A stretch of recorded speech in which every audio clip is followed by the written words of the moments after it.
ধন্যবাদ শারমিন। অনেক অনেক অনেক ধন্যবাদ। আপনাকে অনেক অনেক ধন্যবাদ। আপনি সময় দিচ্ছেন, যুক্ত হয়েছেন। আপনাকে মানে কয়েকটা বিষয় সম্প্রতি যেই চলছে যে বিষয়গুলো, সেগুলো নিয়ে কিছু প্রশ্ন করতে চাই। তবে শুরুতে মানে আপনি আমার অনুষ্ঠানে যখন আসেন প্রায়ই কমেন্টস বক্সে দেখি দর্শকরা জিজ্ঞাসা করেন যে আপনি আ আ আওয়াম মানে আওয়ামী লীগের রাজনীতি করেছেন, সেখান থেকে এমপি হয়েছেন, পরে বিএনপিতে যোগদান করেছেন। এখনো আপনি আপনার নিজস্ব চ্যানেলেও কথা বলেন, আমাদের অনুষ্ঠানগুলোতেও কথা বলেন। কখনো মনে হয় যে আপনি একটু আওয়ামী লীগের পক্ষে বলছেন, কখনো বিএনপির পক্ষে বলছেন, আবার কখনো আপনার খুব জামাত প্রীতি আছে বলে মনে হয়। আপনি আসলে কোন মতাদর্শের বা আপনি কোন পন্থী? আপনি যেটা বলেছেন সবগুলোই সত্য। এর কারণ হলো যেহেতু একসময় আওয়ামী লীগ করতাম, তো আওয়ামী লীগের যে চিন্তা চেতনা ধ্যান ধারণা এটা তো আসলে আমার কোনো অবস্থাতেই মস্তিষ্ক থেকে আপনি তাড়াতে পারবেন না। আবার যেহেতু বিএনপিতে যোগদান করেছি, একটা দলের মনোনয়ন পেয়েছি, এটা তো চারটিখানি কথা নয়। তো চারটিখানি কথা নয়, তো সেক্ষেত্রে যেটা হচ্ছে যে কথাবার্তার মধ্যে বিএনপির ভাব চলে আসে, রাজনীতি করি বা না করি। আবার জামাতের বিষয়গুলো চলে আসে এই কারণে হলো জামাত এমন একটা বিষয় ধারণ করে, যেমন জান্নাত ধারণ করে, হুর ধারণ করে, তারপরে শেষে আপনার আরো অনেক কিছু, কোরআন হাদিস ইজমা কিয়াস, তো এগুলো দেশের সব মানুষ জামাত না করলেও মোরাললেস এর সাথে সম্পৃক্ত রয়েছে। যেহেতু আরবিতে আমার কিছু দখল আছে, ইসলামিক হিস্ট্রিতে আমার পড়াশোনা আছে, ব্যক্তিগত জীবনে একজন মুসলিম হিসেবে যে কর্মগুলো, বিশ্বাসগুলো, সেটা একেবারে শৈশব থেকে করে আসছি। তো এটার সঙ্গে আসলে কোনো সম্পর্ক নেই, না জামাতের, না হেফাজতের, না কোনো কিছুর। তো যখন কথা বলতে যাই, কথা বলতে গিয়ে ধরুন একটা ইতিহাস আমি টানি, কখনো বিএনপি থেকে, কখনো জামাত থেকে, কখনো কোরআন থেকে, হাদিস থেকে, তখন মানুষ বলে হায় হায়, হই হই রই রই, কি হলো, এই বুদ্ধি আওয়ামী লীগে চলে গেল, সে শেখ হাসিনার কথা বলে কেন, তা শেখ হাসিনার কথা বলে কেন। আবার যদি কোনো কারণে জিয়াউর রহমান সাহেবের কথা বলি, হায় হায়, এটা সারা জীবন আওয়ামী লীগ করছে, আওয়ামী লীগ শেখ হাসিনা তোকে মনোনয়ন দিয়েছে, দিয়ে আজ তুই কোথায় থাকতি, আর এই অবস্থাতে বেইমানি করতে করতে তুই এখন সে বিএনপিতে চলে গেলি। আবার যদি ধর্মের ব্যাপারে কোনো কথাবার্তা বলি, ইতিবাচক কোনো কথাবার্তা বলি, সঙ্গে সঙ্গে বলে যে এটা একটা মস্ত বড় মুনাফিক, এটা বিএনপি খেয়েছে, আওয়ামী লীগ খেয়েছে, এখন আবার জামাত খাওয়ার জন্য সে দৌড়াদৌড়ি করছে। তা আসলে এই হলো বিষয়গুলো, আই এম কনসার্ন, আমাকে নিয়ে যারা কথাবার্তা বলে সেই বিষয়গুলো আমার নখদর্পণে আছে। তো এটা নিয়ে আমার কোনো মাথা ব্যথা নেই। মাথা ব্যথা নেই এই কারণে যে যে মানুষ যে কথাগুলো বলছে সে তার নিজস্ব দৃষ্টিভঙ্গি থেকে কথা কিন্তু বলছে। আপনার কি কোনো বিশেষ দৃষ্টিভঙ্গি আছে? মানে বলি, আপনি তো বিভিন্ন দিকেই আসলে কথা বলেন। আপনার মধ্যে কি কোনো গুপ্ত সত্তা আছে? না, শেরমিন, আমার আসলে মানে মানে কারো সত্তা হওয়ার বা কারোর সঙ্গে মেশার মতো অবস্থা আমার কখনোই ছিল না। আমি পরিশ্রম করা মানুষ, দুটো ডাল ভাতের জন্য এখনো সারাদিন পরিশ্রম করি, এবং আল্লাহ আমাকে আমার কাছে বরকত দিয়েছে। কোনো দলের দালাল হওয়া, মানে কোনো দলের দাবিদারি করা, কোনো নেতার পদলেহন করা, এই অবস্থা আমার কখনো ছিল না, এখন তো প্রশ্নই আসে না, আমার কখনোই ছিল না। ফলে আমি আমার মতো করে মানে হাওয়ায় পাল তুলে দিচ্ছি, পাল বা হাওয়া আমাকে যেদিকে নিয়ে যায় এই গন্তব্যে আমি পৌঁছে যাবো আমার জায়গা মতো, যেভাবে আমি আমার সামনে জীবনের আর কখনো অনেকগুলো নির্বাচন করার প্রাপ্তি। ইচ্ছা নাই আপনার? হ্যাঁ, অবশ্যই নির্বাচন করার ইচ্ছা আছে। যখন মনে হবে একটা সুন্দর গণতন্ত্র আছে, ইলেকশন করা যাবে, মাননীয় সংসদ সদস্য বলতে যে শব্দটি বোঝায় সেটির সত্যিকার অর্থে সম্মান এবং মর্যাদা রয়েছে। তা আমার কাছে মনে হয়েছে যে সেটা কি এখন যে কোনো আসলে দলের টিকিটে? আমার নির্বাচনী যে এলাকাতে, আমি তো আসলে একজন সংসদ সদস্য হতে চাই, তা আমার এলাকাতে নির্বাচন করার জন্য আমার আসলে কোনো দলের মনোনয়ন দরকার নেই, আমি স্বতন্ত্র পাশ করে আসতে পারবো। এখন দলগুলো সেটা আহ, আমাকে দরকার আছে, অনেক দলের দরকার আছে, সব দলেরই দরকার আছে মোরালেস। এখন এটা হলো আহ, অবস্থানগত, নিজে স্বতন্ত্রভাবে, যেমন আমি বিএনপি দেখলাম, আওয়ামী লীগ দেখলাম, তো দুটো দলকে বিরোধী দল হিসেবে দেখেছি, বিএনপিকে দেখেছি, আওয়ামী লীগকে দেখেছি, আবার এই ইউনুসের জামানাতে যাকে বলা হয় জামাতকে দেখলাম। তা আমার কাছে মনে হয়নি যে এই দলের মধ্যে ঢুকে একেবারে এমন কোনো মধু রয়েছে, মাখন রয়েছে, পোলাও রয়েছে, ক্ষীর রয়েছে যেগুলো আমার নেই। আবার ধরেন আমি একবার যেহেতু সংসদ সদস্য হয়েছি, তো একেবারে তরুণ বয়সে 2009 সনে যখন আমার যাকে বলা হয় কর্মস্পৃহা অনেক বেশি ছিল বর্তমানের চাইতে, ওখানে আমি এমন কিছু দেখিনি যেটা আমি মনে হয় না যে সংসদ সদস্য না হয়েও আমি করতে পারবো না। মানে আই ক্যান ডু, জনগণের কল্যাণ করার জন্য আমাকে যে এমপি হতে হবে, নট লাইক দ্যাট। শুধু আপনার কানেক্টিভিটি থাকলেই যথেষ্ট। তারপরে কথা বলার জন্য, জনগণের কথা বলার জন্য কেবলই মাত্র পার্লামেন্টে বলতে হবে, নট লাইক দ্যাট। এখন পার্লামেন্টে তো কত মানুষ সারাদিন কথা বলে, তো তাদের কথা তো আমরা কেউ কগনিজেন্সে নেই না। আমরা খুব গুটি কয়েক লোকের কথা কগনিজেন্সে নেই। এখন তারা হয়তো কেউ পত্রিকায় চাকরি করছে, কেউ আমাদের মতো সোশ্যাল মিডিয়াতে কথাবার্তা বলছে, কেউ হয়তো পার্লামেন্টে আছে। তো ওখানে মূল ব্যাপার হলো, যে যোগ্যতা বলে আপনি পার্লামেন্টের মধ্যে সবার দৃষ্টি আকর্ষণ করতে পারবেন, সেই যোগ্যতা যদি আপনার থাকে, আপনি আমাজনের জঙ্গলে গিয়েও সেই ওখানকার যারা আদিবাসী তার মধ্যে গিয়ে আপনি নেতা হতে পারবেন। সেই আমি যোগ্যতা যে যেহেতু এই আপনার আছে জিনিসগুলো, সেটি আপনি প্রমাণ করেছেন। তখনও সংসদে প্রমাণ করেছেন বা এখনো আপনি সামাজিক যোগাযোগ মাধ্যমে যে কথা বলেন বা মূলধারার গণমাধ্যমগুলোতে আপনি কথা বলার জন্য খুবই যোগ্য একজন ব্যক্তি আপনি। মানে শুধু কথা না, যেটা না, না, বলছিলাম শুধু যে শুধু হ্যাঁ, শারমিন, শারমিন, এখানে আবার আমাদের দেশে হবে সেই ছেলে কবে কথায় না বড় হয়ে কাজে বড় হবে। আমি শুধু কথা বলায় পাকা না। আপনি যদি এখন এই পার্লামেন্টে দেখেন, আমার সামনে কলম ধরার মতো, মানে রেজাল্টের দিক থেকে, পাবলিক পরীক্ষাতে রেজাল্টের দিক থেকে খুব কম লোক আছে। আমি একজন ভালো ছাত্র ছিলাম এবং এখনো আছি। যদি আপনি এই পার্লামেন্টে ধরেন, আমাকে এই পার্লামেন্টে গরিব বলে দূরে তাড়িয়ে দিবে। I am not a rich man, কিন্তু আমাকে গরিব বলে তাড়িয়ে দিবে এরকম ধনী ব্যক্তি এই পার্লামেন্টে কেউ নেই, বা রাজনৈতিক অঙ্গনেও কেউ নেই। তাহলে এই যে আমাকে যে টাকা উপার্জন করতে হয়েছে, আপনি জানেন বিদেশি মাটিতে থাকেন, জ্ঞান অর্জন এবং টাকা অর্জন এই দুটো খুবই কঠিন একটা বিষয়। তো কাজেই এখানে শুধুমাত্র চাপাবাজি করে মুখে কথা বলে টাকা উপার্জন করা যায় না। তারপরে শেষে আহ, এই যে দেখেন আমার বয়স প্রায় 60 বছর, 60 ইয়ার্স। স্টিল আপনি দেখেন 60 ইয়ার্স হলে এর দাঁত পড়ে যায়, ওর নাক দিয়ে পশম একেবারে মুখের ভিতরে ঢুকে যায়, কান দিয়ে পশম বের হয়, মুখ দিয়ে কথা বলে, সামনে বসে থুথুতে দেখবেন সামনে যে বসে আছে সে, তার জন্য বিশ্রী একটা অবস্থা তৈরি হয়ে যায়। তো সেই দিক থেকে আল্লাহ আমাকে যে সুস্থ রেখেছে, এই যে শরীরটাকে সুস্থ রাখার যে ক্ষমতা, এটা আপনি বাংলাদেশে ধরেন কজন লোকের আছে?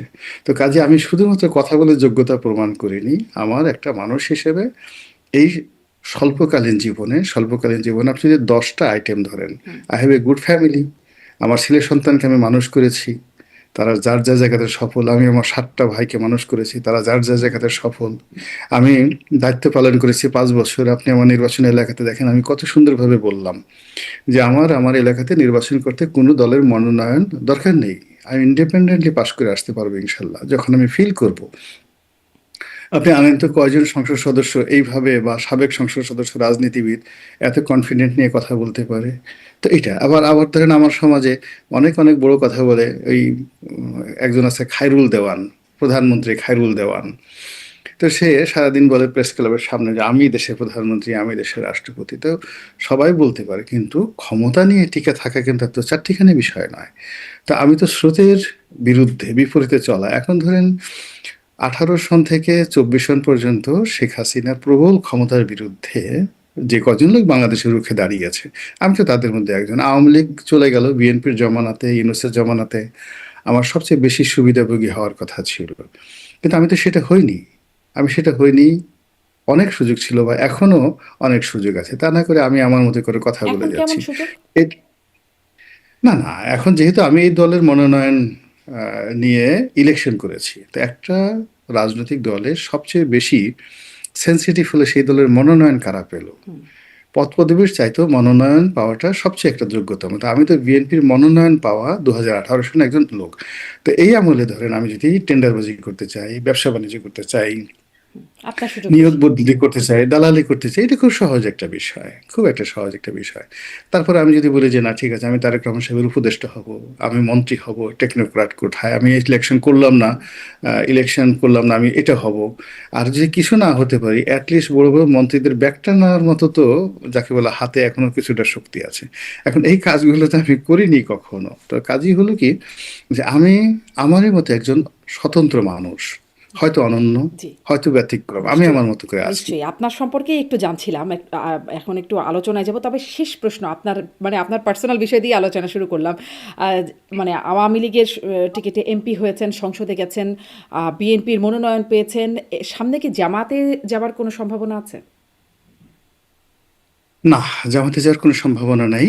সামনে আহ, যে কোনো দলে যাওয়ার সম্ভাবনা আছে, কিন্তু কোনো ইসলামিক দল, যেটা র্যাডিক্যাল ইসলামিজম করে যারা, সেই সমস্ত রাজনৈতিক দলে যাওয়ার কোনো সম্ভাবনা নাই। এটা আমার নীতি এবং নৈতিকতার একেবারে বিরুদ্ধ। একদম ফলে স্পষ্ট। এটা আপনি একেবারে লিখে রাখতে লিখে পারেন। রাখলাম। আমি একটু আসি যে বাজেটের মূল্যায়ন এখন সবাই করছে। কেমন বাজেট হলো, কি পেলাম, কি পেলাম না ইত্যাদি। সেই বিষয়ে খুব বড় মূল্যায়ন না। আপনার কাছ থেকে খুব ছোট্ট একটা মূল্যায়ন আপনার কাছ থেকে জানতে চাইবো যে বাজেট নিয়ে আপনার ২-১ কথায় মূল্যায়ন কেমন? এবং যে সমালোচনাগুলো হচ্ছে, বলা হচ্ছে বাজেটকে গতানুগতিক, আ লুটপাটের বাজেট বলা হচ্ছে মানে বিরোধীদের পক্ষ থেকে। এই সমালোচনাটাও গতানুগতিক কিনা? মানে বাজেট নিয়ে পর্যালোচনা, বাজেটের সমালোচনা নিয়েও একটা পর্যালোচনা। সমালোচনাটা গতানুগতিক, কিন্তু বাজেটটা আসলে গতানুগতিক নয়। এই কারণে বাজেটের বেশিরভাগ কর্মকাণ্ড, অলমোস্ট 90% কর্মকাণ্ড এটা করা হয়েছিল ডক্টর মোহাম্মদ ইউনূসের জমানাতে। ফলে ডক্টর মোহাম্মদ ইউনূসের একটা ভিশন ছিল, মিশন ছিল। এরপর সরকার যখন ক্ষমতায় এলো, ঠিক এই অল্প সময়ের মধ্যে সরকারের ভিশন এবং মিশনগুলো এই বাজেটের মধ্যে ইনসার্ট করা, ঢোকানো, এটা খুবই কঠিন একটা বিষয়। যারা রাষ্ট্র পরিচালনার সঙ্গে জড়িত তারা বোঝেন। এই একটা বাজেট আলটিমেটলি, বললাম তো যে 90% ইউনূসের জমান আদায় করা। ফলে সেখানে আপনি দেখুন ডক্টর মোহাম্মদ ইউনূসের যে প্রথম বাজেট এবং এই বাজেটের মধ্যে 180 ডিগ্রি অ্যাঙ্গেলের সব কিছুই কিন্তু উলটপালট করা। ফলে এই অল্প সময়ের মধ্যে ভালো বলেন মন্দ বলেন, সরকার একটা ব্যতিক্রম ধর্মী বাজেট দিতে পেরেছে, যে বাজেটের সঙ্গে আপনি আওয়ামী লীগের কোনো বাজেটের মিল পাবেন না, যে বাজেটের সঙ্গে ডক্টর মোহাম্মদ ইউনূসের কোনো মিল পাবেন না। এই বাজেটের প্রতিটি পরতে পরতে এখানে সফলতা লাভ করার সম্ভাবনা আছে, আবার ব্যর্থ হওয়ার সম্ভাবনা রয়েছে। অনেকগুলো টেকনিক্যাল বিষয় রয়েছে এবং সবচেয়ে আশ্চর্য ব্যাপার হলো এই প্রথম একটা বাজেট, যে বাজেটের পরে কোনো একটা বিশেষ সম্প্রদায় গোষ্ঠী বলতে পারবে না যে আমরা ক্ষতিগ্রস্ত হয়েছি। তো সরকার এখানে বাজেটে কর না বাড়িয়ে করের যে ভিত্তি এবং করের যে বিস্তার, এটা মানে ঘটিয়ে তাদের যে টার্গেট অর্জন করতে চাচ্ছে, এটা একটা অত্যন্ত ঝুঁকিপূর্ণ, প্রচণ্ড ঝুঁকিপূর্ণ। তো সেই ঝুঁকি যদি সরকার সফল হতে পারে, বাংলাদেশে একটা নতুন ইতিহাস রচনা হবে। তো যার জন্য এখনো পর্যন্ত এটা বলা যাচ্ছে না। আমি এখনো পর্যন্ত বাজেট যারা তৈরি করেছেন, পেশ করেছেন, বাজেটের যে সকল বিষয় সংযোজিত হয়েছে, আপত্তি করার মতো আসলে ক্ষতিগ্রস্ত কেউ হয়নি, নো ওয়ান। বরং যে যার অবস্থানে আছেন কম বেশি লাভ, সবাই লাভে আছেন। আর কিছু কিছু জায়গাতে এখানে যেমন কর, মানে কর যে নেট, করের যে জাল, এটা বিস্তার করা হয়েছে। তো সেক্ষেত্রে কেউ ক্ষতিগ্রস্ত, কিন্তু কেউ বলতে পারবে না যে আমি ক্ষতিগ্রস্ত, বিকজ অনেক দিন মানুষ দাবি করছে না আসলে এদের এই জিনিসগুলো দেওয়া আছে। যেমন ধরুন আবাসন খাতে, তা আবাসন খাতে একজন লোকের একটা জমি আছে 10 কোটি টাকা মূল্যের, সেই জমিটা ডেভেলপ করলো, ডেভেলপ করলে একটা ডেভেলপারের মাধ্যমে ট্যাক্স ফাঁকি দেওয়ার জন্য। তো সেটা ডেভেলপারকে দেখিয়ে 50-50 দেখিয়ে পরবর্তীতে আবার করলো কি, ডেভেলপারের কাছ থেকে সে বাকি অ্যাপার্টমেন্টগুলো নিয়ে নিল। তো এইবার এই বাজেটে বললো যে না, আপনি আপনার সাথে ডেভেলপারের যে চুক্তিগুলো হয়েছে সেই চুক্তি অনুযায়ী আপনি যে টাকা পাবেন, যা কিছু পাবেন, সেটা ওয়ান পার্ট, এটা একটা স্ট্যান্ডার্ড আছে 50-50। এর বাইরে যে সম্পত্তিগুলো আপনি ওন করবেন, সেই সম্পত্তিগুলোর জন্য আপনাকে আলাদা ট্যাক্স দিতে হবে। এখন এটা অনেকের ধনীদের কিন্তু, মানে যারা 2 নম্বরই করে, তাদের মনে খুব কষ্ট, কিন্তু তারা এই কথা বলতে পারবে না যে আমরা এর দ্বারা ক্ষতিগ্রস্ত হয়েছি। তো এইভাবে অনেকগুলো টেকনিক্যাল বিষয় এখানে আছে। জি, আপনি বলছেন কারো ক্ষতি হয় নাই। কিন্তু মানে যেটি নাহিদ ইসলাম বলছেন, বিরোধী দলীয় হুইপ, তিনি চিফ হুইপ, তিনি যেটি বলছেন যেটি চানাচুরের মতো একটা বাজেট হয়েছে। খেতে ভালো, দেখতেও ভালো, কিন্তু পুষ্টিগুণহীন। পুষ্টিগুণ আছে এই বাজেটে? আপনার কি মনে হয়? না, চানাচুর, সব চানাচুর যে পুষ্টি নাই, নট লাইক দ্যাট। চানাচুর ভালো। নাহিদ যদি চানাচুর না খেত তাহলে তার এত সুন্দর স্বাস্থ্য হতো না। It's a very rich food. ফলে নাহিদ যদি এখানে অন্য কোনো কথা বলতো, তাহলে হয়তো আমি মনে করতাম যে যেটা দেখবেন যে খুব পছন্দ করে, অবচেতন মনে তার মুখ দিয়ে সেটা বের হয়ে যায়। ধরুন একজন মানুষটা গালি দিল, আপনি কি দেখবেন যে ছোটকাল থেকে সে গালিগুলো শুনে আসছে। বা একজন লোক দেখা গেল একজনকে আদর করলো, হ্যাঁ, সে ছোটকাল থেকে সেইভাবে আদর পেয়ে আসছে। এখন জামাতের আমির ধরুন কাউকে জড়িয়ে ধরছে, চুম্বন করছে, সো উনি আসলে ওই কালচারের মধ্যে মানুষ হয়েছে। একটা সুন্দর একটা পারিবারিক পরিবেশে হ্যান্ডশেক করে, তারপর কোলাকুলি করে, ছোটদেরকে চুমো দেয়, বড়োদেরকে চুমো দেয়, এরকম একটা মানে একটা জান্নাতি পরিবেশে তিনি বড় হয়ে আসছেন। ফলে কি হলো দেখবেন যে তার আচার আচরণ তিনি যেখানে চলে গেছেন ওটা প্রকাশ হয়ে আসে। নাহিদের একই অবস্থা। নাহিদের আপনি চেহারা দেখেন, সুরত দেখেন, ওর বাবা ওকে অনেক আদর করত। ওর বাবার চেহারা দেখুন, ওর বাবা অনেক মোটা, ভীষণ রকম মোটা। তো কাজী এরা সবাই চানাচুর খায়, মুড়ি দিয়ে চানাচুর খায়, চিনিও দেয় এর মধ্যে, ঘিও দেয় আর কি। তো যার জন্য সেই বাজেটের মধ্যে সে চানাচুর খুঁজে পেয়েছে। সে, আমি এটা যেহেতু এটা সাইকোলজি আমার একটু পড়াশোনা আছে, আসলে আই ডোন্ট মাইন্ড সে চানাচুর বলেছে। তো চানাচুরের মধ্যে হয় কি, পচা তেল দিয়ে যদি চানাচুর কেউ ভাজি করে তাহলে ওই চানাচুর খেলে পেট খারাপ হয়। হুম। কিন্তু এখন ঢাকা শহরে অনেক আধুনিক প্রতিষ্ঠান আছে যারা ভালো ভালো চানাচুর তৈরি করে। তো আশা করি যে এই সরকার যে বাজেট করেছে সে যদি চানাচুরও হয় তাহলে that will be safe for Nahid. মানে হ্যাঁ, পুষ্টিগুণ নাহিদের সম্পন্ন, কোনো অবস্থাতে পুষ্টিগুণ স্বাস্থ্য সম্পন্ন নেই, চানাচুর। পুষ্টিগুণ সম্পন্ন, তার কোনো অবস্থায় তার পেট খারাপ করবে না, আই এম শিওর আচ্ছা। তার কোনো পেট খারাপ আচ্ছা, করবে না। তাহলে নাহিদ ইসলাম যদি আপনার কথা শুনে একটু আশ্বস্ত হন। এখন বাজেটের সমালোচনার প্রসঙ্গে সমালোচনা নিয়েও আবার আলোচনা হচ্ছে, যেটি একদম মাননীয় প্রধানমন্ত্রী বললেন সেটি নিয়ে আবার জামাতের আমির সমালোচনা করলেন, যে তিনি বললেন, মাননীয় প্রধানমন্ত্রী বললেন যে মদের উপর থেকে মদের উপর, সিগারেটের উপর ট্যাক্স বাড়ালাম, এজন্য বিরোধী দল দুঃখ পেয়েছে। এই বিষয়টা নিয়ে জামাতের আমির বলছেন যে তিনি এরকম ভুলভাল কথা বলছেন। তিনি এর আগেও বলেছেন, মানে বিভিন্ন প্রসঙ্গ তুলে বলছেন যে ফরিদপুরে সয়াবিন চাষ, মানে কুমিল্লায় ইপিজেড ইত্যাদি বিষয়গুলো তিনি উল্লেখ করছিলেন তার বক্তব্যে, যে এরকম ভুলভাল বলছেন। আপনার কি মনে হয় আসলে প্রধানমন্ত্রী একটু বেশি ভুলভাল বলছেন? মানে এর আগেও ভাসানী জিয়াউর রহমানের হাতে ধানের শীষ তুলে দিয়েছেন ইত্যাদি কথাবার্তা নিয়ে বহু ট্রলও হয়েছে সামাজিক যোগাযোগ মাধ্যমে। না, এটা হলো কি আসলে, তারেক রহমান সাহেব তো 17 বছর দেশের বাইরে ছিলেন। তো সেখানে খালি তিনি ইংরেজি শুনেছেন এবং আইরিশ ইংলিশ, এবং যাকে বলে একদম অ্যাংলো স্যাকশন যেগুলো ইংরেজি বলা হয়। আপনি ইংল্যান্ডের যে ইংরেজি, এটা কিন্তু আমাদের বাংলাদেশের মতো ইংরেজি না, খুব সহজে বোঝা যায় না। তো বাঙালি যারা থাকে ওদের সবসময় কান খাড়া করে রাখতে হয় যে কখন কি বলে। তো এরকম 17টা বছর তিনি এরকম একটা জায়গাতে আসছেন, ছিলেন, তারপর বাংলাদেশে আসছেন, এসে এখন এ নিয়ে একবার নোয়াখালীর ভাষা শুনেন, একবার কুমিল্লার ভাষা শুনেন, কক্সবাজারের ভাষা শুনেন, আর তার সঙ্গে সঙ্গে সেই ইংরেজি। তো আপনি তার ব্রেনের মধ্যে আপনি দেখেন অনেকগুলো কিন্তু মানে ডাটা এন্ট্রি হয়, অনেকগুলো প্রসেস হয়, তারপর শেষ অনেকগুলো রসায়ন হয়। আপনি যেমন এখন বাংলাদেশে ছিলেন, টেলিভিশনে করছেন, এখন দীর্ঘদিন যাবতে আমেরিকাতে আছেন, হঠাৎ করে বাংলাদেশে আসেন, এসে আপনি ইলিশ মাছ দিয়ে, একদম তরতাজা ইলিশ মাছ দিয়ে ভাত খান, চিংড়ি মাছ দিয়ে আপনি ভর্তা খান, আপনি দেখবেন অ্যালার্জি হয়ে গেছে আপনার। তো এরকম অনেকগুলো ব্যাপার। এখন প্রধানমন্ত্রী বাংলাদেশে আসছে মাত্র অল্প কিছুদিন হলো, তাকে অন্তত একটা বছর সময় দিতে হবে। তো একটা বছরের মধ্যে তিনি বুঝে যাবেন যে স্ক্রিপ্টটা কিভাবে পড়তে হয়, কোথায় কিভাবে পড়তে হয়। তিনি হয়তো, আমি মানে অনেক সময় দেখা গেল যে বোঝা যায়, যেমন কুমিল্লাতে ইপিজেড হবে, কুমিল্লাতে একটা ইপিজেড আছে। তো সেই তিনি যদি বলতেন 2007 যে থেকে। যে ইপিজেড, হ্যাঁ সেটা আছে, তো উনি বলতে পারতেন যে কুমিল্লাতে একটা ইপিজেড আছে, আর একটা ইপিজেড হতে অসুবিধা কি, আমরা আরো আধুনিক একটা ইপিজেড করবো। ঢাকাতে যেমন দুটো ইপিজেড আছে, একটা পুরনো ইপিজেড, একটা নতুন ইপিজেড। চট্টগ্রামে অনেকগুলো ইপিজেড আছে, সে প্রাইভেট ইপিজেড আছে, সরকারি ইপিজেড আছে। তো সেক্ষেত্রে মানে ওনার কথাটা আপনি যদি ভুল ধরেন, সে ভুলও যেভাবে ধরতে পারেন, আবার সঙ্গে সঙ্গে যার ভুল ধরা হয়েছে তিনি কিন্তু সেটার আবার প্রত্যুত্তর দিতে পারেন যে ঠিক আছে আমি এই কথা বলেছি, ইটস নট এ মিস্টেক, আমি যেটা বলেছি যেটা ওই জায়গাতে জায়গা অল্প, নতুন একটা জায়গাতে আমরা বড় করে ইপিজেড করবো, আরো বড় ইপিজেড করবো, সেটাই বুঝাতে পেরেছি। আর বিরোধী দলের যারা লোকজন আছে তারা সেই 1400 বছর আগের ধ্যান ধারণা নিয়ে আসে।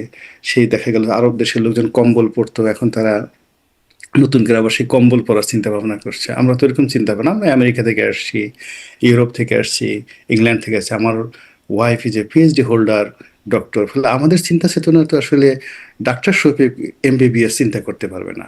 ডাক্তার শফিককে যদি তারেক রহমানের চিন্তা ভাবনা করতে হয়, তাকে doctor Shafiqur Rahman FRCS London হতে হবে, এবং এফআরসিএস লন্ডন হলেও তার মর্যাদা হবে তারেক রহমান সাহেবের ওয়াইফের সমপর্যায়ের। তো তারেক রহমান তো স্বামী হিসেবে তার ওয়াইফের উপরে, আমাদের বাঙালির যে কালচার, আপনি গিয়ে দেখেন, মানে আমরা তো অনেক দাম্পত্য জীবন দেখেছি। ফার্স্ট লেডি হলে সবাই একটু ভাবসাব দেখানোর চেষ্টা করে। অতীতে যেমন রওশন এরশাদ দেখিয়েছেন, রওশন এরশাদ না, এরশাদের বান্ধবীরাও তো যে ভাবসাব দেখায়, এর যন্ত্রণায় মানুষ আসছে। তো সেখানে তারেক রহমান সাহেবের ওয়াইফ, আপনি দেখেন একটা টু শব্দ করছে না, শুধু হাসছে, স্বামীর সঙ্গে সঙ্গে যাচ্ছে। তারপরে কত সুন্দর মানে নিউজ আসছে যে জুবাইদুর রহমান স্বাক্ষর করছেন আর তারেক রহমান চেয়ে আছেন। এগুলো এখন জাতীয় নিউজ হচ্ছে। তা আপনি বুঝেন এদের যে প্রেম, এদের যে ভালোবাসা, এদের যে মর্যাদা, এটা তাজমহল তৈরি করার মতো অবস্থা তৈরি করে ফেলবে আগামী দিনে। তো সেই জায়গাটা শফিকুর রহমান এখনো বুঝতে পারেননি। শফিকুর রহমান তিনি তার স্ত্রীকে সবসময় অবগুণ্ঠনের মধ্যে রাখেন, ঘরের মধ্যে বদ্ধ রাখেন। শফিকুর রহমান একজন সাধারণ এমবিবিএস। তারপর সে তার বয়স হয়ে গেছে 70 বছর, এর মধ্যে 2-3 বার তার হার্ট অ্যাটাক হয়েছে। তারেক রহমান সাহেব তো একবার হার্ট অ্যাটাক হয়নি। ফলে তার এই দুর্বল যন্ত্র, দুর্বল দেহ নিয়ে তারেক রহমান সাহেবকে মূল্যায়ন করা বা তার পরিবারকে মূল্যায়ন করা, আমি মনে করি এটা তার নিজের প্রতি একটা জুলুম। তাকে আরো একটু শক্তিশালী হতে হবে। তো তার জায়গায় যদি আরেকজন মাসুদ আছে, উনিও ডক্টর মাসুদ, তাকে দিয়ে কথা বলানো হয়। শিশির মনির আছেন। ওনার তো বটকা এরপর গরম আর হয়ে যায় ডক্টর মাসুদের। হ্যাঁ, হ্যাঁ, হ্যাঁ, হ্যাঁ। তারপর মাথা গরম হলেও মানে আছে আরেকজন আছেন আরো মাথা গরম। কি একজন ব্যারিস্টার আছে, ওর ডাকনাম পুলক, এখন ছাত্রলীগ করতো, এখন হঠাৎ করে জামাত করে আর কি, রাজশাহী ইউনিভার্সিটি থেকে আসছে পুলক। তো এদেরকে দ্বারা কথা বলালে বেশি উত্তেজনা তৈরি হয়, কিন্তু উনি মুরব্বী মানুষ, বয়স্ক কিন্তু মানুষ। উনি ভুল কি বলছেন, মানে আসলে ভুলটা কে বলছেন? তারেক রহমানের ভুল, জামায়াতের আমি শফিকুর রহমান বলছেন, নাকি আসলে মানে তার ভুল তিনি ধরছেন, নাকি আসলে উনিই ভুল বলছেন, জামাতের আমিরই ভুল বলছেন? আসলে কেউ ভুল করছে না, মূলত দুজনেই রাজনীতি করছেন। মানে এখন তারেক রহমান সাহেব যদি বিরোধী দলকে একটু সমালোচনা না করে, তাহলে সবাই বলবে আমি আর মামুদের সরকার। বুঝি বুঝি বুঝি, জানি জানি জানি, তোমরা লন্ডনে গিয়ে কি কি করে আসছো। হ্যাঁ, এখানে শেখ হাসিনা যেমন একজন গৃহপালিত বিরোধী দল ছিল, তোমরা এখন সেই দায় দায়িত্বটা না নিয়ে এমন একটা অভিনয় করছো, যেটা আমরা বুঝতে পারি। এই জন্য হয় কি আসলে তাদের রাজনীতি করতে হয়, একে অপরের বিরুদ্ধে কথা বলতে হয়। একটা সময় জামাত এবং বিএনপি, মানে জামাতকে আগে বলা হতো বিএনপি, তাদের একটা জোট ছিল। তো সেক্ষেত্রে যদি আবার এদের মধ্যে খুব সব কথায় ঐক্যমত্য হয়, যদি একটু খোঁচাখুচি না হয়, তাহলে লোকজন তো এদেরকে বলবে যে মাই গড, এর সে তো আগেই ভালো ছিল। আগে তো তবু কাজী ফিরোজ রশিদ সাহেবের মতো মানুষ পার্লামেন্টে দাঁড়িয়ে তারা কত সুন্দর সরকারের সমালোচনা করতেন। কিন্তু এখন এই যুগ কি আসলো, যে যুগে এখন সরকার এবং বিরোধী দল একই ভাষায় কথা বলে। এমনকি সেই গৃহপালিত বিরোধী দল যিনি স্রষ্টা, হোসেন মোহাম্মদ এরশাদ, সেই বিরোধী দলে আসমা আব্দুর রবের মতো মানুষ সরকার বিরোধী কথাবার্তা বলছে। তো সেই তুলনায় আপনি গিয়ে দেখেন অতীতের যে পার্লামেন্টগুলো আছে, সেই পার্লামেন্টে সরকার বিরোধী যে সকল কথাবার্তা হতো, এখনো তার 20% কথাবার্তা কিন্তু পার্লামেন্টে হচ্ছে না। 80% কিন্তু সরকারের সঙ্গে একটা নেগোসিয়েশন, তাকে ভয় পেয়ে হোক, তাদের সঙ্গে খাতির করে হোক, তাদের সঙ্গে মহব্বত করে হোক, ইটস দ্য রিয়ালিটি। হুম। এখন এটা যেন 100% না পৌঁছে, কারণ হলো মানুষ হয় কি, প্রেম এমন একটা বিষয়, এটা বাদ মানে না। মানে আপনি যার প্রেমেই পড়েন, এটা বাদ মানে না। আপনি একটা বিড়ালের প্রেমে পড়েন, বিড়ালকে কোলে নিয়ে আপনাকে 4টা চুমো না দিলে আপনার ভাত খাওয়া হবে না। একটা বিড়াল। আপনি একটা কুকুরের প্রেমে পড়ছিলেন, কুকুর সেই এসে কি জিব্বা বের করে আপনাকে চাটছে, কিন্তু ইউ ডোন্ট মাইন্ড, আপনার মনে হচ্ছে না এটা আপনার কাছে অমৃত। এই হলো প্রেম। তো এখন এই যে রাজনৈতিক দলগুলোর মধ্যে বিএনপি এবং জামাতের মধ্যে তো আসলে একটা প্রেম ছিল, একটা প্রেম এই জন্য ছিল। কি এখন জামাতের আমির রাতারাতি বলছেন এটা নিজেদের সন্তানকে ভুয়া বলতে হয় না? মানে যখন তিনি রাইট। মানে এটাই কি তার একটা কারণ? আচ্ছা, মানে তাহলে আপনি একটা কিন্তু ব্যাখ্যা দিচ্ছিলেন যে কুমিল্লা ইপিজেড উনি বললেও এটাকে ব্যাখ্যা দিতে পারতেন, ইনি মানে সেভাবে ব্যাখ্যা দিতে পারতেন। আরও কিছু বিষয় আছে, যেমন সংসদে, যেটি জামাতের আমির বলছিলেন, আমি সেটাই বলছি, সংসদে প্রাথমিক বিশ্ববিদ্যালয়, মানে এগুলো স্লিপ অফ টাং তিনি কিছুটা শুদ্ধও করে ফেলেছেন পরপর। বা ধরেন কাজী নজরুল ইসলাম 2014 সালে 30 সালে এসেছিলেন, আসলে 1914 সালে এসেছিলেন, এটাও হয়তো স্লিপ অফ টাং। কিন্তু ধরেন ফরিদপুরে সয়াবিন চাষ হয়, 1979 সালে মৌলানা ভাসানী জিয়াউর রহমানকে ধানের শীষ তুলে দিয়েছিলেন, তুলে দিয়ে কী বলেছিলেন, এই বিষয়গুলো মানে মানে সেগুলো ওনার কি স্ক্রিপ্ট রাইটারের দোষ, নাকি উনি স্ক্রিপ্ট পড়েন না আগের প্রধানমন্ত্রীর মতো, নাকি স্ক্রিপ্টের ভুল করেন, আসলে কি মনে হয় আপনার? আমার মনে হয় যে ওনার স্ক্রিপ্ট রাইটার এবং যারা, উনি নিজে এটা ইচ্ছে করে উনি করছেন। ইচ্ছে করে করছেন এই কারণে যে আসলে বাঙালি জাতি লেখাপড়া করতে ভুলে গেছে। এজন্য ওনার মুখ দিয়ে মাঝে মধ্যে একটু তথ্য বিভ্রাট ঘটিয়ে মানুষের আগুন লাগিয়ে দেয়, যেন so that they can read. তোমরা পড়ো, তোমরা জানো, আমাকে একটু সমালোচনা করে হলেও তোমরা আসল সত্যটা জানো। মানুষ তো ভুলেই গেছিল যে ত্রিশাল নামের একটা জায়গা আছে, সেই জায়গায় কোনো একটা সময়টিতে কাজী নজরুল ইসলাম গিয়েছিলেন। সালটা বড় ব্যাপার না, গিয়েছিলেন, এটা তো মানুষ ভুলে গেছে। তো এটা যে আমরা জানলাম, আপনি আমি সমালোচনা করছি, এ তো তারেক রহমান সাহেবের জন্য, এই জন্য তো আমাদের তাকে সালাম করে আসা উচিত। একটা সময় যে জিয়াউর রহমান সাহেবের সঙ্গে মাওলানা আব্দুল হামিদ খান ভাসানীর একটা চমৎকার সম্পর্ক ছিল, এবং সেই সম্পর্কটা বঙ্গবন্ধুর সাথে আর মাওলানা ভাসানীর সাথে যে সম্পর্ক ছিল তার চেয়ে আরো বেশি ছিল। এটা আসলে উনি প্রমাণ করতে চেয়েছেন এবং আমরা ভুলে গিয়েছিলাম সেই দৃশ্যটা। আমরা মনে করেছিলাম যে আব্দুল হামিদ খান ভাসানী এই যে গণতন্ত্রের মানুষ পিতা, পুত্র নয়। তিনি কখনো কোনো মিলিটারি রুলারের সঙ্গে কখনো হ্যান্ডশেক করেননি। এইরকম একটা ভাবসাব। তো যারা এই ধরনের কথাবার্তা বলছে, তারেক রহমান সাহেব তাদেরকে বুঝিয়ে দিয়েছেন ঘটনা আসলে তা না। ঘটনা আসলে তা না, যেখানে কিন্তু বঙ্গবন্ধু যদি শেখ যখন মুজিবুর সেখানে রহমান। তথ্য বিভ্রাট থাকছে তখন কি মানুষের মনে হচ্ছে ঘটনা আসলে তা না, নাকি মনে হচ্ছে যে আসলে এগুলো ভুলভাল হয়ে যাচ্ছে বা বিভ্রান্তিকর? না, এটা বেকুবরা মনে করছে, কিন্তু যারা বুদ্ধিমান তারা ঠিকই মনে করছে যে আসলে তিনি স্মরণ করাই দিতে চাচ্ছেন। তিনি স্মরণ করে দিতে চাচ্ছেন কি, দেখেন যে তোমরা যে মাওলানা আব্দুল হামিদ খান ভাসানী, আলেমা ভাসানী এদেরকে অনেক বড় মনে করো, যেখানে বঙ্গবন্ধু নিজে গিয়ে সন্তোষে দেখা করতেন। আচ্ছা, আপনি দেখাতে পারবেন জিয়াউর রহমান কখনো সন্তোষে গিয়ে মাওলানা ভাসানীর সাথে দেখা করেছেন? নেভার। বরং মাওলানা ভাসানী এসে জিয়াউর রহমান সাহেবের সঙ্গে দেখা করেছেন। তাহলে কে বড় হলো? জিয়াউর রহমান বড় হলো, মাওলানা ভাসানীর চেয়ে বড় হলো, বঙ্গবন্ধুর চেয়ে বড় হলো। এই সোজা জিনিসটা তো সরাসরি না বলে, এই যে তিনি যে তার বুদ্ধিদীপ্ত চিন্তা এবং চেতনার মাধ্যমে এই জিনিসগুলো বুঝিয়ে দিয়েছেন, যারা ইন্টেলেকচুয়াল তারা বুঝতে পারছে। উনি তো বোকাদের নিয়ে রাজনীতি করেন না। বোকারা হলো বলো জয় বাংলা, জয় বাংলা, বঙ্গবন্ধু বলো বঙ্গবন্ধু, তারপরে বলো বাংলাদেশ জিন্দাবাদ, বাংলাদেশ জিন্দাবাদ, তো জয়। তারেক রহমান যে নির্বাচনে যে তারপর শফিকুর রহমানের সাথে গিয়ে দেখা করে আসলেন, নাহিদ ইসলামের সাথে দেখা করে আসলেন, তাহলে কি কার চেয়ে কে বড় হলো, এভাবে কি আর হিসাব হয়? না, এখানে তো যে জিনিসটা হলো যে উনি এই যে টোটাল যে জিনিসটা করছেন একটা ব্যতিক্রম। আপনাকে, আমরা যখন কাউকে একটা ঘুষি মারি, জাস্ট আপনাকে একটা ঘুষি মারতে চাই, তাহলে আগে কি করি? হাতটা পেছনে নেই, হাতটা পেছনে নিয়ে তারপরে খুব জোরে একটা ব্লো করি। আমরা দেখুন যে ছাগলটিকে জবাই করছি, কুরবানিতে জবাই করি, 1 বছর খুব সুন্দর করে তাকে লালন পালন করি, গোসল করাই, কুরবানির আগের দিনে খুব গোসল করাই। ফলে রাজনীতিতে কে কোথায় গেল ডাজ নট ম্যাটার। এটা মিনিংটা কি? মিনিংটা হলো এখন 8 দিন হাসপাতাল বন্ধ হয়ে গেছে। বোঝার চেষ্টা করুন, লাইসেন্স ক্যান্সেল হয়ে গেছে। ইসলামী ব্যাংক হাসপাতাল, তাদের রুটি যে রুজি, সেই রুটি রুজির জায়গায় নিয়ে টানাটানি করছে। আর তারা এখন সবাই কান্নাকাটি করছে যে হুজুর বাঁচান। আপনি যদি এত দাগা দিবেন, হ্যাঁ, ওই যে একটা মুজিব পরদেশের একটা বিখ্যাত গান আছে, আমার সাদা দিলে কাদা লাগাই গেলি রে বন্ধুয়া। তা এইরকম যে আপনি যদি ইসলামী ব্যাংক নিয়েই নিবেন, কেন আমার বাসায় গিয়েছিলেন? আমাকে, এই আমার বাসায় না গেলে হতো, আমি প্রথম দিন থেকে সতর্ক থাকতাম আপনার ব্যাপারে। এই যে আমার যে সাদা দিল, আপনাকে আমি বিশ্বাস করেছি, এখন এখানে আপনি কাদা লাগাই দিলেন, এখন আমি কই যাব? আমার শেখ হাসিনার কাছে যাওয়ার জায়গা নেই, নিজে গিয়ে যাবে স্বতন্ত্র দাঁড়াবো, আমার সেই শক্তি নেই। আর আপনার সাথে যে আমি এই মুহূর্তে ফাইট করবো, আপনি রাষ্ট্রের ক্ষমতায় আছেন, তাও সম্ভব নয়।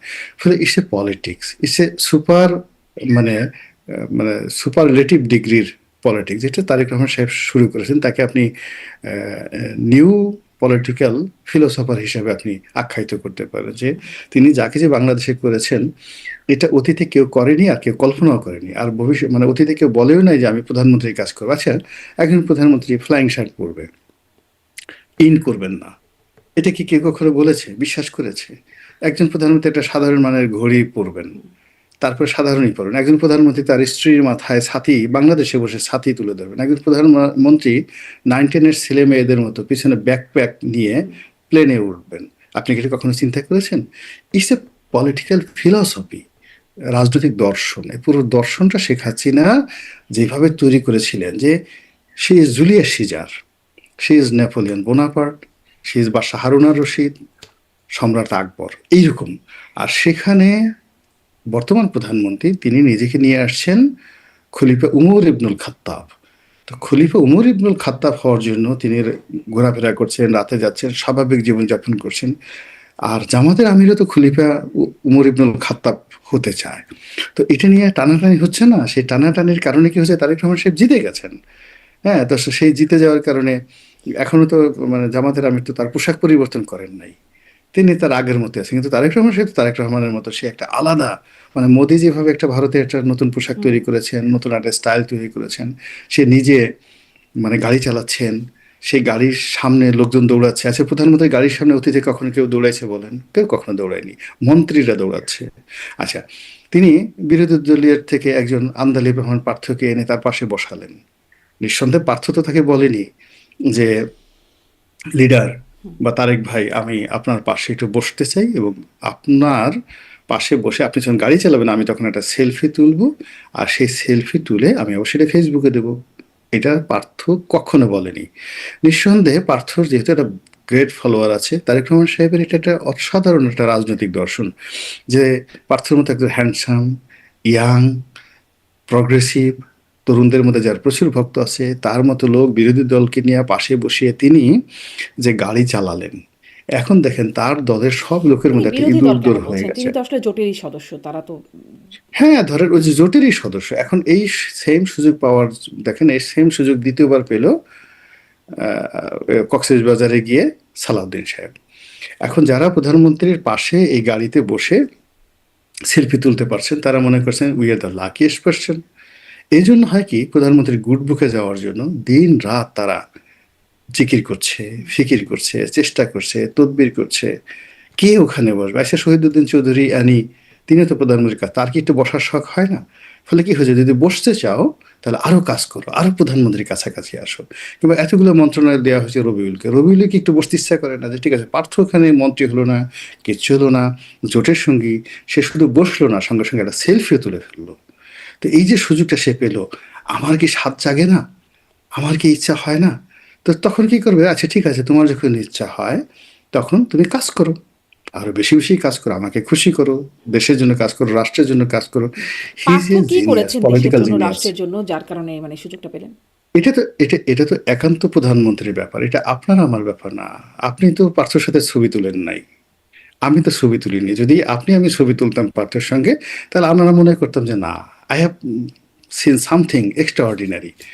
পার্থর সঙ্গে তো আমার খুবই ভালো সম্পর্ক, কিন্তু কোনোদিন আমার তার সঙ্গে পাশাপাশি কোনো ছবি তোলা হয়নি। তো সেদিক থেকে এখন প্রধানমন্ত্রী যেহেতু তুলেছেন, তিনি পার্থর মধ্যে এমন কিছু পেয়েছেন যেটা কারণে সেই পার্থর যে ঘ্রাণ, তার ব্যক্তিত্ব, তার সব কিছু, মানে এমন কিছু তিনি পেয়েছেন যেটাতে প্রধানমন্ত্রী আকর্ষিত হয়েছেন এবং তাকে তার পাশে বসিয়েছেন। এটা চারটিখানি ব্যাপার নয় শারমিন, এটা অনেক বড় একটা বিষয়। জি। আপনি স্বরাষ্ট্রমন্ত্রীর কথা বলছিলেন যে তিনিও এই সুযোগ পেয়েছেন। স্বরাষ্ট্রমন্ত্রী অনেক বেশি মানে তার উপরে লাইমলাইট। অনেকে তাকে সর্ব মন্ত্রণালয়ের মন্ত্রী এভাবেও বিরোধী দল বলছেন। কদিন আগে শুনেছিলাম ডি ফ্যাক্টো প্রধানমন্ত্রী হিসেবেও তাকে বলছে বিরোধী দলের পক্ষ থেকে। মানে এই যে তিনি আসলে সব বিষয়েই কথা বললেন সংসদে, সংসদের বাহিরে, প্রধানমন্ত্রীর মানে কন্ট্রোল বা গ্রিপ কি এর মাধ্যমে কমে যায়? মানে তিনিই কি বেশি লাইমলাইটে থাকেন, না, না, প্রধানমন্ত্রী নন? না, না, না, এখানে আপনি প্রধানমন্ত্রীকে যদি সম্রাট আকবর চিন্তা করেন, তাহলে তাকে চিন্তা করেন বৈরাম খান। একজন বৈরাম খান ছাড়া আকবর হতে পারেননি, আর আকবর ছাড়া কখনো বৈরাম খান হতে পারত না। এই বৈরাম খান তো একটা সময় তার বাবা হুমায়ুনের আন্ডারেও তিনি সেনাপতি ছিলেন, কিন্তু বৈরাম খান তো পানিপথের চতুর্থ যুদ্ধে জয়লাভ করতে পারেনি, হিমুকে পরাজিত করতে পারেনি, বৈরাম খান দিল্লির ডাইনেস্টি প্রতিষ্ঠা করতে পারেনি। তার জন্য একজন আকবর দরকার ছিল। তো সালাউদ্দিন সাহেব তো এর আগে শিলং সালাউদ্দিন হিসেবে তাকে সবাই গালাগালি করে, তিনি ভারতে ছিলেন। তো ভারতে তিনি কিছুই করতে পারেননি। তিনি 17 বছর বাংলাদেশে ছিলেন, মানে যতদিন বাংলাদেশে ছিলেন তিনি তো রুহুল কবির রিজভী সাহেবের সাথে প্রতিযোগিতায় পারেননি। মানে মূল ব্যাপার হলো, তিনি উত্তরাতে বসে সংবাদ সম্মেলন করতেন, আর এই অফিসে রুহুল কবির রিজভী সাহেব করতো। তো ইন্টারনাল পার্টি পলিটিক্সে রুহুল কবির রিজভী বেটার। তারপর তিনি খালেদা জিয়ার সেই আহ, যোগাযোগ প্রতিমন্ত্রী ছিলেন, তার এপিএস ছিলেন। শোনা যায় তিনি একটা সময় তারেক রহমান সাহেবকে পড়িয়েছেন, গৃহশিক্ষক সেও ছিলেন। আমি জানি না সত্য মিথ্যা। তো এই পরিবারের সাথে তার অনেক ভালো সম্পর্ক, কিন্তু এ প্লাস বি হোল স্কোয়ার, এই যে একটা সূত্র আছে, এটা একদিকে তারেক রহমান সাহেব, অন্যদিকে সালাউদ্দিন সাহেব, প্লাস ব্রাকেট, তার উপরে হোল স্কোয়ার। এটা বেগম জিয়ার সাথে হয়নি, অন্য কারোর সাথে হয়নি। এটা একটা রতনে রতন চিনে, উনি যেভাবে তাকে চিনেছেন উনিও তাকে চিনেছেন। ফলে এই মহামিলন এটা বাংলাদেশের জন্য একটা রাজনীতির একটা turning point. Let them work, ভালো কিছু কাজ করতে দেন না, এত তাড়াতাড়ি আমাদের সমালোচনা করার দরকারটা কি? দুজনেই তো ব্যতিক্রম কিছু করার চেষ্টা করছেন, আমরা তো তার মধ্যে কোনো ভুল দেখতে পাচ্ছি না। শুধুমাত্র এই দুজনের মধ্যে যে মহব্বত, এই দুজনের মধ্যে যে ভালোবাসা, একে অপরের প্রতি নির্ভরশীলতা, এটা দেখে আমরা হিংসায় জ্বলে যাচ্ছি। কেন আমাকে ডাকে না? কেন আমাকে সালাউদ্দিন সাহেবের মতো ভালোবাসে না? আমি কেন সালাউদ্দিন সাহেবের মতো সুন্দর হলাম না? আমি কেন সালাউদ্দিন সাহেবের মতো ইংরেজি, উর্দু, হিন্দি এগুলো বলতে পারলাম না? তো এই জিনিসগুলো হলো এক ধরনের হীনমন্যতা, কিন্তু আল্লাহ তো তাকে চেহারা বানিয়েছেন। আল্লাহ আপনাকে গো টু দ্য আল্লাহ, আপনি আল্লাহর কাছে যান, আবার আল্লাহর সাথে ঝগড়াঝাটি করে আসেন। কিন্তু তা না করে একজন লোককে আল্লাহ ভালো চেহারা দিয়েছে, তাকে আপনি হিংসা করতে পারেন না। এখন তারেক রহমান সাহেব ভালোবাসেন তাকে, এটা তার ইচ্ছা। তারেক রহমান কি আপনার কাছে অনুমতি নিয়ে, শারমিনের কাছে, গোলাম মোল্লা রনির কাছে অনুমতি নিয়ে কাউকে ভালোবাসবেন নাকি? তার ভালো লাগে সালাউদ্দিন সাহেবকে, তার ভালো লাগে পার্থকে, তার ভালো লাগে নুরুকে, জোনায়েদ সাকিকে, ববি হাজ্জাজকে। আপনি কি করবেন বলেন? ওই যে মিলন সাহেব, সে এহসানুল্লাহ মিলন একটা লাভ দিলেন, ওই লাভটা তো তারেক রহমান সাহেব খুব ভালো লাগছে। এক লাফে তিনি একটা মন্ত্রণালয়ের মন্ত্রী বানিয়ে ফেললেন। তা চারটিখানি কথা না, এটা তো উনি পছন্দ করেন। তা আপনি যদি মন্ত্রী হতে চান, অ্যাটলিস্ট লাভ দেন, সালাউদ্দিন সাহেবের মতো শিলং চলে যান, আপনি তার মতো ওইভাবেই করেন। মানে যারা যারা যে পর্যায়ে আছে, আপনি প্রার্থী হতে চান, তা কাছে বসে তার মধ্যে স্টাইলিস্ট হন, সুন্দর চেহারা হন, এমন পোশাক আশাক করেন, ভালো সেন্ট পরেন, হাতে আপনি সে ভার্চুয়াল মোবাইল রাখেন, আপনি বাড়ি ধারাতে থাকেন, এলিট সোসাইটিকে মেনটেন করেন, ইংরেজি বাংলা মিলিয়ে সুন্দর করে কথা বলেন। হ্যাঁ, যেন মানে দেখেই মনে হয় মানে অবস্থাতে একজন মানুষের প্রেমে তো মানুষ এমনি এমনি পড়ে না। There is some reason. Tarek Rahman সাহেব যাদেরকে পছন্দ করছেন, everything has a good reason, সেটাই তিনি কাজ করছেন। একটু আরেকটু আসি যে জামায়াতের আমির আরেকটা বক্তব্য, দীনেশ ত্রিবেদী ভারতীয় হাই কমিশনার হিসেবে বাংলাদেশে প্রবেশ করলেন এবং প্রবেশ করে সাংবাদিকদের সাথে কথা বলতে গিয়ে তিনি বললেন যে মানে ডেমোক্রেসি মিলে গেলে ওয়ার্ল্ড পাওয়ার হবে, সেখানে 140 কোটি মানুষ, বাংলাদেশে 20 কোটি মানুষ, 160 কোটি মানুষকে নিয়ে মিলেমিশে কাজ করার কথা বলেন। এটিকে খুব তীর্যকভাবেই দেখেছেন বলে মনে হলো বিরোধী দলীয় নেতা, এবং তিনি এটির ব্যাখ্যা চাইতে বলেছেন সরকারকে। আপনার কাছে আসলে মানে কি মনে হয়, এটার ব্যাখ্যা কি হতে পারে? তিনি আসলে কেন এরকমটা বললেন? প্রথমত আসলে তিনি এটা যে কথাগুলো বলেছেন, আমি যদি মানবিক দৃষ্টিকোণ থেকে দেখি, এটা আসলে মানে এর মধ্যে কোনো ক্রিমিনাল অফেন্স নেই। মানে যে প্রশ্ন করা হয়েছে, যেভাবে ওখানে আসলে সামগ্রিকভাবে ওই বক্তব্যগুলো আলাদা করা হয়েছে। এমনি নর্মালি হয় কি, আমাদের বাংলাদেশের মানুষ কলকাতাতে গেলে অনেকটা আবেগপ্রবণ হয়ে যায়, আবার কলকাতার মানুষ বাংলাদেশে আসলে কিন্তু অনেকটা আবেগপ্রবণ হয়ে যায়। আমি গিয়ে দেখলাম যে একসময় বিখ্যাত শিল্পী নচিকেতা, উনি আসলেন, এসে ওনার গ্রামের বাড়ি থেকে চিত হয়ে মাটির মধ্যে শুয়ে অনেক কান্নাকাটি করলেন। তার পূর্বপুরুষরা ওখানে ছিল। তো এটা আসলে একটা আবেগের বিষয়। যদি এটাকে সত্যিকার অর্থে সরকার মনে করে যে সিরিয়াসলি, তাহলে জামাত বলুক যে আমরা ইন্ডিয়ান দূতাবাস ঘেরাও করি, জামাত বলুক যে আমরা এই দূতাবাসের যে রাষ্ট্রদূত তার বাংলাদেশ থেকে প্রত্যাহার না করা পর্যন্ত আমরা সংসদে যাব না, সংসদ বয়কট করলাম।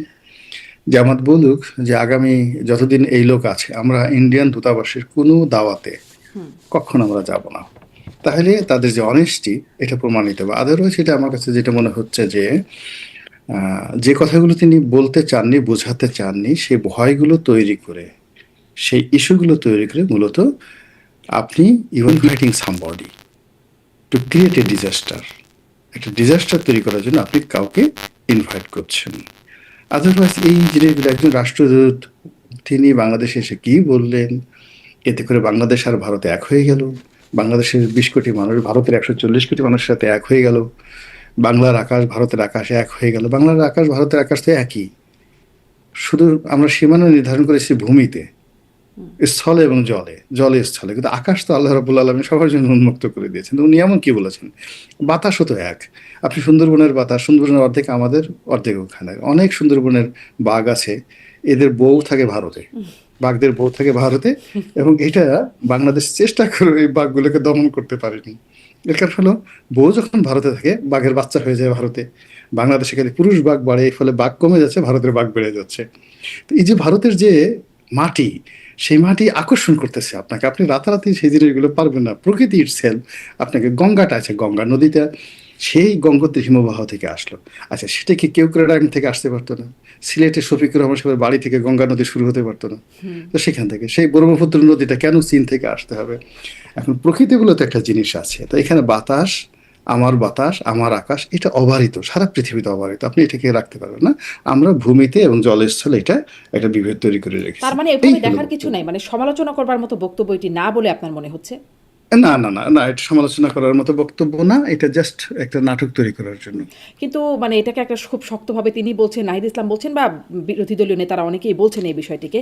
আমার এই বিষয়টা মানে কদিন ধরেই প্রশ্ন করছিলাম যে ধরেন হাদি হত্যাকাণ্ডের পরে একদম দেশে তাণ্ডব হয়ে গেল, ভারতীয় আধিপত্যবাদকে ক্যারি করে কারা কারা সেসব প্রতিষ্ঠান, মানে সেই ট্যাগ দিয়ে প্রতিষ্ঠানগুলোকে আক্রমণ করা হলো। প্রথম আলো, ডেইলি স্টার, উদীচী, ছায়ানট থেকে শুরু করে বিভিন্ন জায়গায় হামলা হলো।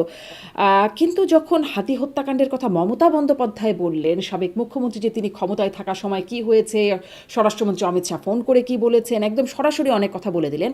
তখন তো কেউ আসলে ব্যাখ্যাও চাইছে না যে কি হলো, মানে এত সিরিয়াস একটা ঘটনা ব্যাপারে এখন যখন তারা নিজেরা বলছে, তখন শুনছিলাম সেভেন সিস্টার্স আলাদা করে দেওয়া হবে এরকম হুমকি। এখন যখন তারা বলছে তখন কেউ ব্যাখ্যাও চাইছে না, সরকারও চাইছে না, বিরোধী দলও কোনো ব্যাখ্যা চাইতে বলছে না। মানে কেন হতে পারে এটা? এই বিষয়ে এত ব্যাখ্যা শুনেন, চাইছে, সেই বিষয়ে না। আমরা একটা যাকে বলে আন্তর্জাতিক চক্রান্তের মধ্যে আছি। এই চক্রান্তটার ১ নম্বর দিক হলো যে বার্মা অ্যাক্টের আন্ডারে, বার্মা অ্যাক্টটা হয়েছে 1953-তে, but it was initiated in 1933 under the Theodore D Roosevelt. তো সেই থিওডর ডি রুজভেল্টের আন্ডারে এই যে প্ল্যানটা হলো বার্মা অ্যাক্ট, সেই বার্মা অ্যাক্টের অ্যাগেনস্টে আমাদের চট্টগ্রাম অঞ্চল নিয়ে একটা নতুন রাষ্ট্র গঠন করার পশ্চিমাদের একটা প্ল্যান আছে। এই চক্রান্তের মধ্যে আমাদের আছে, আমাদের অল পলিটিশিয়ান যারা প্যাট্রিয়ট তারা বুঝে, আর যারা আমাদের মধ্যে বেইমান আছে, মির্জাফর আছে, মুনাফিক আছে, তারা এটাকে বাস্তবায়ন করার জন্য দে আর গেটিং মানি। এটা আপনাকে বুঝতে হবে। ২ নম্বর হলে in 1953 there happened another one. আমাদের এই বাংলাটাকে নিয়ে নেওয়ার জন্য দেয়ার ওয়াজ এ নেহেরু ডক্ট্রিন। তো এই যে নেহেরু ডক্ট্রিনটা ছিল, এটা একদম ওপেন, সবাই জানে ভারতের। এই যে ভারত যে একটা মানে চন্দ্রগুপ্ত মৌর্যের জমানার যে একটা মানচিত্র তৈরি করে, একটা অখণ্ড ভারতের মানচিত্র তারা যে তাদের পার্লামেন্ট ভবনে টানিয়ে রেখেছে, এটা তো এমনি এমনি টানিয়ে রাখেনি, দেয়ার ইজ এ প্ল্যান।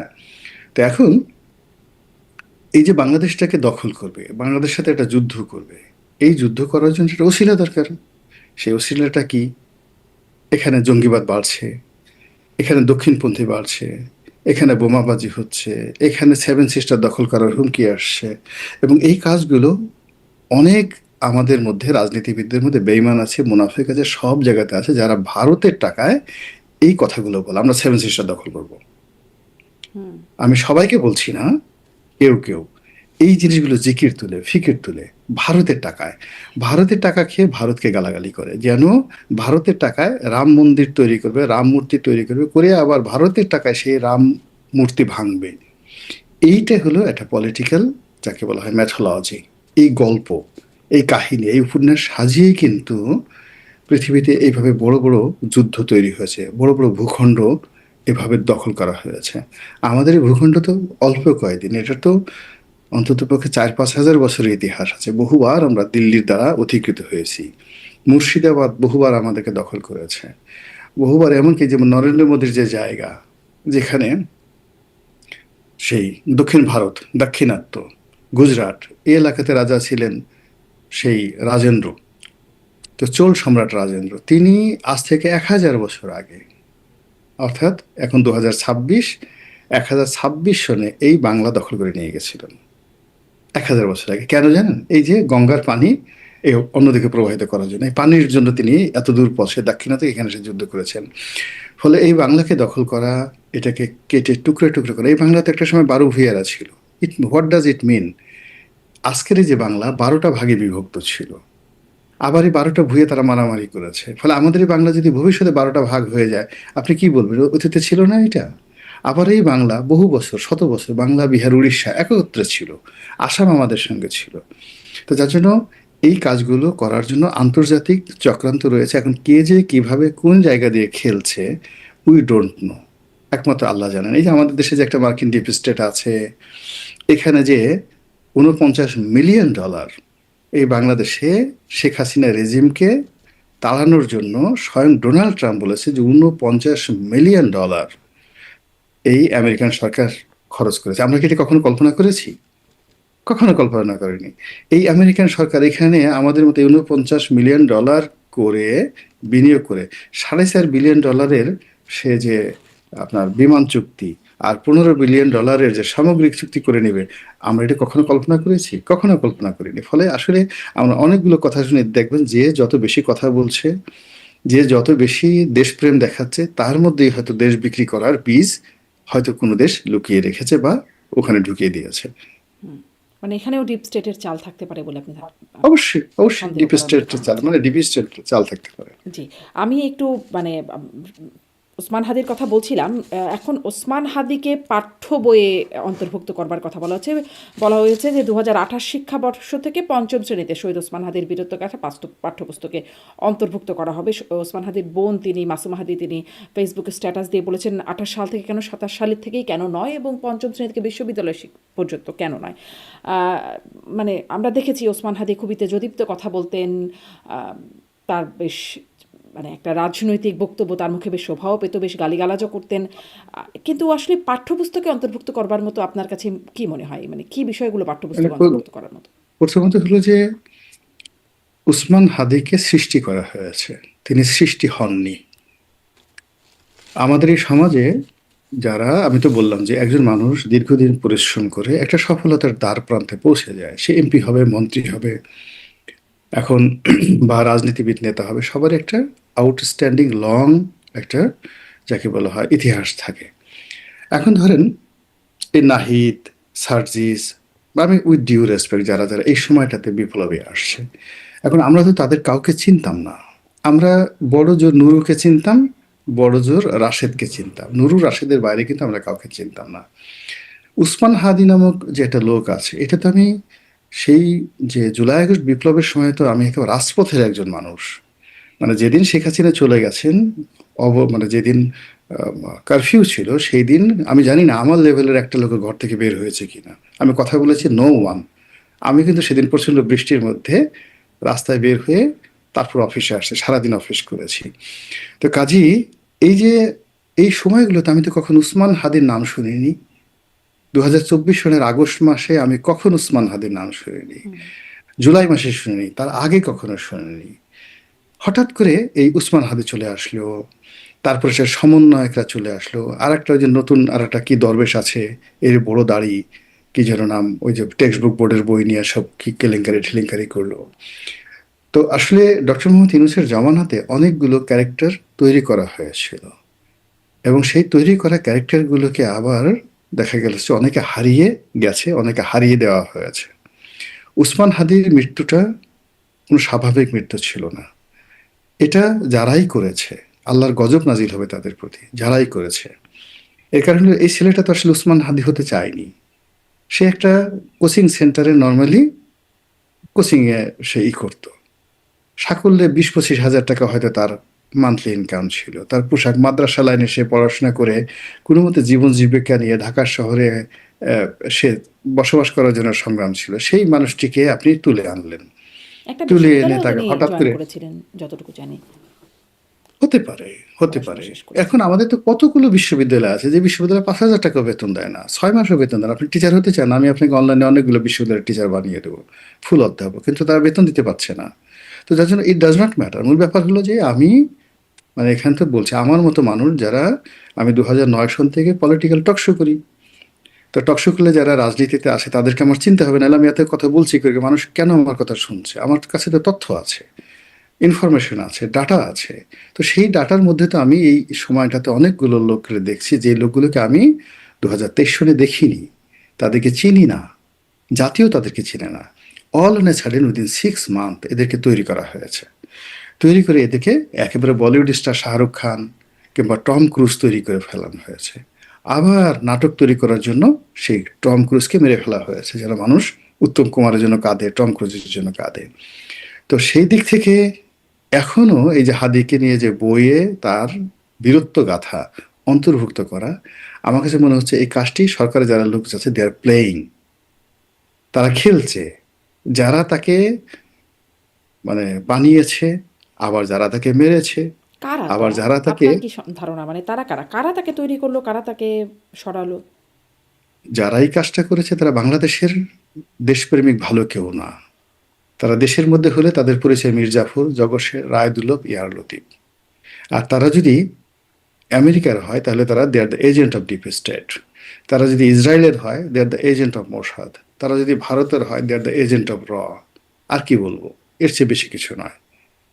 কিন্তু আমাদের আপামর জনসাধারণ আমরা হাদি ভাই জিন্দাবাদ, হাদি ভাই জিন্দাবাদ, বঙ্গবন্ধু জিন্দাবাদ, শহীদ জিয়া জিন্দাবাদ, এইভাবে আমরা রাজপথ একজন হাদিকে আমরা তৈরি করিনি। কিন্তু সেই হাদিকে কবি নজরুলের পাশে আবার তারাই দাফন কাফন করেছে। সেই হাদিকে মানে তার জানাজাতে যে বিশাল আয়োজন করে সবকিছু করা হয়েছে, আবার সেই ক্রেডিটটা মানে যারা করেছে তাদেরকে পরাজিত করে তাদের হাত থেকে হাদির যে ক্রেডিট, সেই ক্রেডিটটা বর্তমান সরকার তাদেরকে বইতে এনে দিতে চাচ্ছে। এটা একটা নোংরা প্রতিযোগিতা। এটা একটা মানে যাকে বলে এটা ভালো প্রতিযোগিতা না। এই কাজটি কিছু কিছু জায়গাতে আসলে সত্য কথা বলতে হয় রাষ্ট্রপ্রধানকে, সরকার প্রধানকে।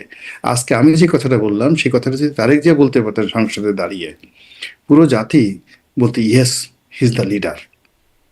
এই যে আজকে আমি যে কথাগুলো বললাম ঠিক সেম কথাটা, যে নো এটা হবে না, ইম্পসিবল, হু ইজ হি, এই কথাগুলো আজকে দেখেন আমরা অনেকেই বলছি বাংলাদেশ হয়ে। কেন সরকারি দলের যারা লোকজন আছে তারা বলতে পারছেন, তারা হাদিকে নিয়ে তারাও ব্যবসা করতে চাচ্ছেন অতীতে যাবে। এবং আমি মনে করি হাদি তাহলে কি এবং তার ভাই, হাদির ভাই যা বলেছেন যে এর সাথে জামাত আমিরের একজন পিএস আছেন, এর সাথে সরকারি দলের মন্ত্রী এমপিরা আছেন, অন্তর্বর্তী সরকারের উপদেষ্টারা এই মানে হত্যাকাণ্ডের পেছনে আছেন, মানে ব্যাপারটা কি এরকম? তার বক্তব্যের সাথে কি আপনার মানে বিশ্বাসযোগ্য মনে হয়? না, তাই যদি হয় মানে সে যদি if he use to believes, সেটা যদি সে বিশ্বাস করে, তার আগে হি শুড রিজাইন সরকারি চাকরি থেকে। কারণ এই সুযোগটা তাকে দেয়া হয়েছে হাদিকে উপলক্ষ করে, বা রাষ্ট্র হাদিকে তার পরিবারকে যে ফাইন্যান্সিয়াল বা ফিনান্স বেনিফিটগুলো দিয়েছে, সেই বেনিফিটগুলো তো আসলে তাদের আসলে ফেরত দেওয়া উচিত। আত্মমর্যাদা বোধ থাকলে তাদের বলা উচিত যে নো, আমরা এই জিনিসটা নেব না। এখন আমার কোনো ব্যাপারে যোগ্যতা নেই, অথরিটি নেই, অথচ আপনি আমাকে একটা জিনিস দিলেন, আমি সেটা নিলাম। ফলে হাদির ভাই যেটা বলেছে, আমি এটির ব্যাপারে আসলে আমি কোনো মন্তব্য করতে চাই না। তিনি যদি বলতেন যে নো, আমি এই জিনিসটা এই ঘটনা হয়েছে, আমি ওই সময়টাতে বলতে পারিনি, বললে আমাকে মেরে ফেলতো, ফলে আমি একটা সময় আসছি, ফলে আমি এই সমস্ত জিনিসগুলো প্রত্যাখ্যান করলাম, this is the Real factor. আমি শেষ প্রশ্ন করি, মানে আরেকটা ভিন্ন প্রসঙ্গে, যে চট্টগ্রামে জাতীয় দলের ক্রিকেটার নাইমকে পুলিশ তুলে নিয়ে গেছে, পিটিয়ে নিয়ে গেছে একদম, এবং তার সাথে বেশ দুর্ব্যবহার করা হয়েছে। তারপরে যখন তামিম ইকবাল ফোন করেছেন, তাকে সসম্মানে ছেড়ে দেওয়া হয়েছে, তখন তার সাথে খুব ভালো ব্যবহার করা হয়েছে, তিনি এটি সংবাদ সম্মেলন করে জানিয়েছেন নাইম। মানে মাঝখানে তো আমরা দেখলাম পুলিশ আসলে সামনে, চোখের সামনে মব হয়ে যায়, পুলিশ কিছু করতে পারে না, পুলিশের মনোবল ভেঙে গেছে, এই কথাগুলো খুব শুনতাম, পুলিশের মনোবল মনোবল। এখন কি আবার সেই মনোবল মানে আগের মতো ফিরে এসেছে, বা আগের চেয়েও বেশি ফিরে আসছে? আসলে আপনার কাছে কি মনে হয়? না, পুলিশের মনোবল সবসময় ছিল। থানার ওসি হওয়ার জন্য যে মনোবল দরকার এবং যে ধনবল দরকার, মনোবল এবং ধনবল দুটেই পুলিশের ছিল। এসপি হওয়ার জন্য যে মনোবল ধনবল দরকার সেটা তাদের ছিল। আবার এখন সরকারকে তুষ্ট করার জন্য তারপরে মব তৈরি করে, মবিস্টদেরকে লাগিয়ে যে কোনো একটা পরিস্থিতি তৈরি করে সেখান থেকে টাকা রোজগার করার জন্য যে মনোবল দরকার সেটা পুলিশের আছে। তো কাজেই পুলিশ পুলিশের মতো চলছে।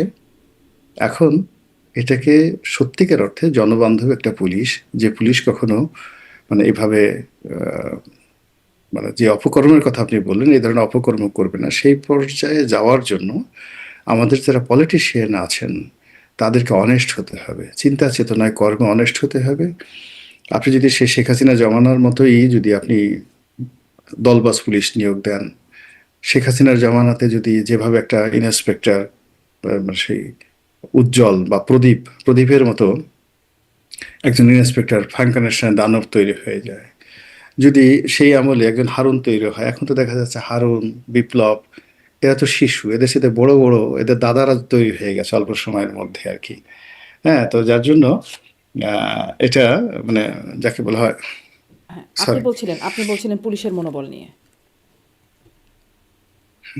না ওই তো বললাম যে পুলিশের মনোবল ঠিকই আছে। সেই মনোবলটা পুলিশের যে আর্থিক সঙ্গতি, যেটাকে আমরা ধনবল বলি, এবং মনোবল দুটোই একদম পারফেক্ট আছে, বেটার দেন বিফোর, আরো মোটা তাজা হয়েছে। এখন যেটা দরকার সেটা হলো যে রাজনীতিবিদদের সততা থাকলে হয়তো আমরা যেটা জনবান্ধব পুলিশ চাচ্ছি, ওয়েলফেয়ার স্টেট চাচ্ছি, সেটা সম্ভব। কিন্তু এখনো পর্যন্ত সেই পুলিশের নিয়োগ বদলি থেকে শুরু করে কোনো কাজে ওই জিনিসটা এখনো পর্যন্ত করা হয়নি, বরং আগের চেয়ে আরো বেশি করা হচ্ছে আর কি। অনেক ধন্যবাদ জনাব গোলাম মোল্লা রনি, অনেক ধন্যবাদ সময়